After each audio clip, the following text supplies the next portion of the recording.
Now, yesterday, Princes Harry, William and Charles headed to Sandringham for a crisis summit with Her Majesty the Queen. This is to discuss Harry and Meghan's decision to step down as senior royals. Now, after that meeting, the Queen released this statement. She said, "Today, my family had very constructive discussions on the future of my grandson and his family. My family and I are entirely supportive of Harry and Meghan's desire to create a new life as a young family. Although we would have preferred them to remain full-time working members of the royal family, we respect and understand their wish to live a more independent life as a family while remaining a valued part of my family." Lot of families in there. Lot of family. Actually, there's like 8 times she mentions family.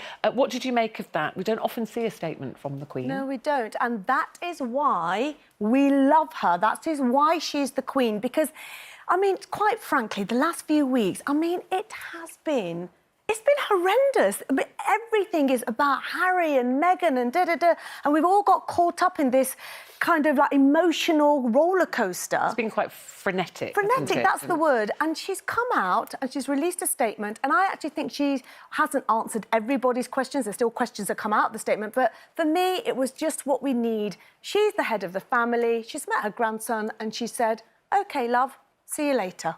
And, you know, off you go with my blessing. I don't want you to go. I felt like, you know, as a grandparent, I don't want you to go, but if you want to, off you go.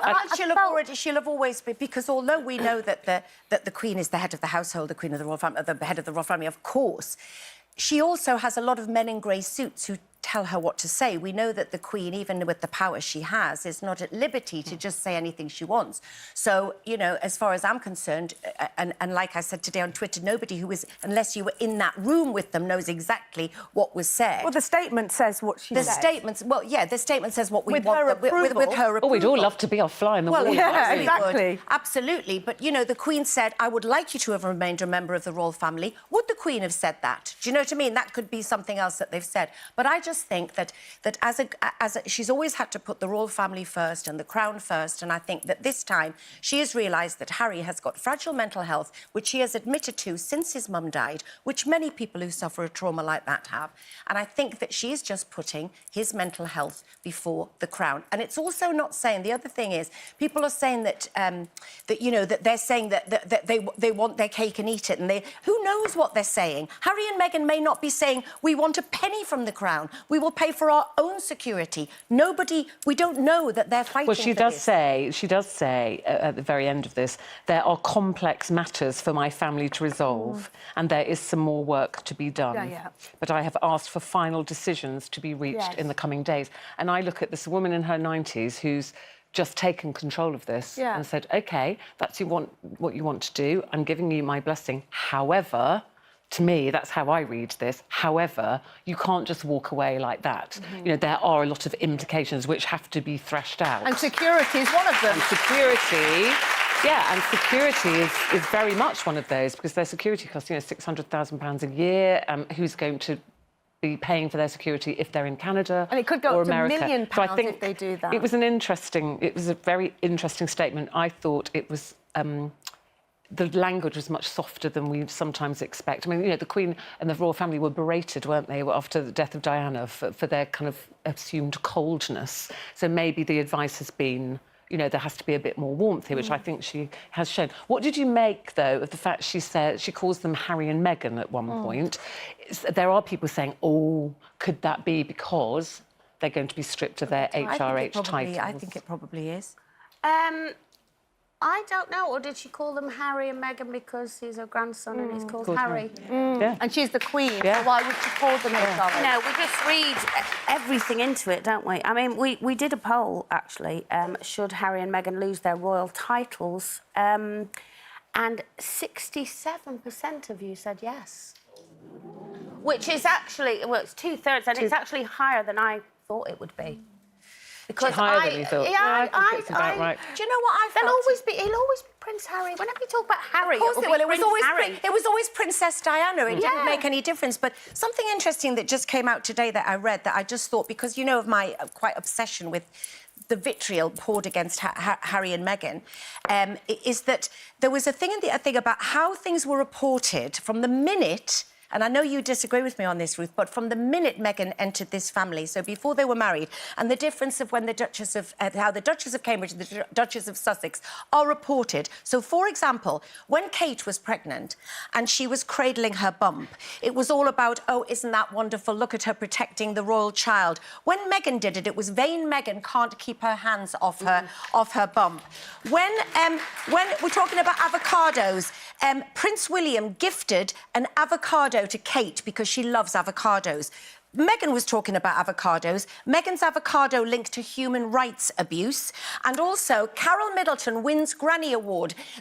Carol's won the award for getting the kids to spend Christmas with them. How lovely that they're sharing this.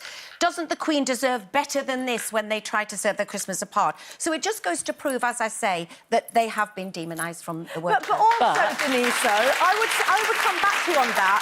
There's also been made a lot of links between racism towards Meghan. Now, listen... I've never said about No, those, but there's been a lot of links. But now it seems you can't say anything about her without being labelled racist. When they went on that private jet, you know, a lot of people were incensed about that because they said, you're preaching us about environmental awareness and that, but you're going on a private jet. But they are the royal family, hold on, but when they have to travel privately, sorry. OK, but the thing is... They don't, but the other royals don't travel privately. Because they don't have to. They don't have to. So when the public come out and say, well, you know what, I think that's a bit hypocritical, they can't then turn around and say to us, but hold on a minute, they can't say, well, that's racism because you're talking about Meghan in that way. It's not. We're talking about you as a couple because we don't feel what you did was right. Yes. So not everything... But they're not having affairs with everybody like in the rest of the royal family. That's what gets me. We're talking about... We all have dysfunctional families to a degree, but we're talking about an incredibly dysfunctional family where these people are being demonised as if they've done something terribly, terribly wrong. Whereas the family of old, would they rather it that she, you know, has an eating disorder and that he's having an affair and that he's had affairs and had an affair for 100 years while the poor girl...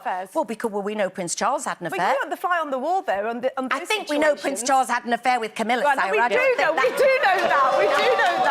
We do know that. But you're talking about loads of... How do you know people are having affairs? It just is like, you know... Because Hot Betty told me. What about, there is a conspiracy theory lurking, I know, but I'm fascinated by conspiracy theories, that Meghan and Harry have decided to do this and make this announcement now to take the heat off the Prince Andrew story. No, stop it. I'm not saying it. People I'm are just saying that is. Well, it comes about... I don't think they'll give this a group hoot that about Prince Andrew, actually. Because, well, this group basically was formed within the royal family called the Way Ahead Group. Because at the end of the day, this is a business. The monarchy is a business, and it has to be protected if you watch The Crown. But at all costs, monarchy comes first. And this was set up by the royal family with key royal members. It's like a WhatsApp group. It's like a WhatsApp group. So whenever... And it was set up in the 90s when we had, Prince Charles and Camilla, all that sort of stuff going on. They set it up. And some people are now saying that what was happening to the royal family before Harry and Meghan Gate?